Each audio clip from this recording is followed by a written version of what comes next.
اگر کوئی مجھ سے زیادہ طاقتور ہے تو سامنے آئے اور مجھ سے مقابلہ کرے۔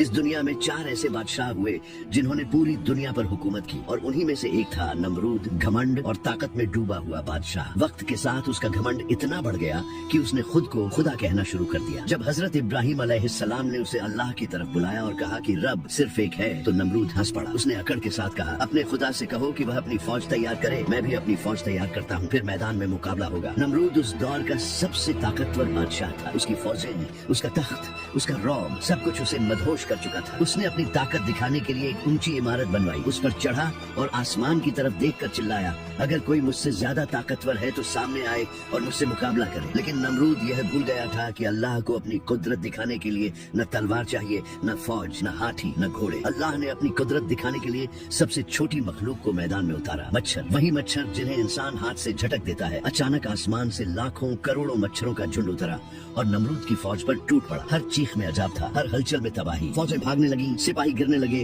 اور نمرود بس یہ منظر دیکھتا رہ گیا۔ لیکن عذاب یہی نہیں رکا۔ ایک مچھر جسے روایت میں لنگڑا مچھر کہا گیا ہے، نمرود کی ناک کے راستے اس کے دماغ تک پہنچ گیا۔ جیسے ہی اس نے اس کے دماغ میں ڈنک مارا، خود کو خدا کہنے والا نمرود کیڑے کی طرح تڑپنے لگا۔ وہ درد سے چیخنے لگا اور اپنے لوگوں سے کہنے لگا، میرے سر پر جوتے مارو، شاید درد کم ہو جائے۔ لوگ اس کے سر پر جوتے مارتے رہے اور وہی جوتے اسے کچھ پل کی راحت دیتے تھے، یہاں تک کہ وہ دن آ گیا جب اس کا بھیجا باہر نکل آیا اور اس جھوٹے خدا نمرود کا انت ہو گیا۔ اس کا تخت مٹی میں مل گیا، اس کا تاج بیکار ہو گیا اور نمرود اتہاس کی ریت میں دفن ہو گیا۔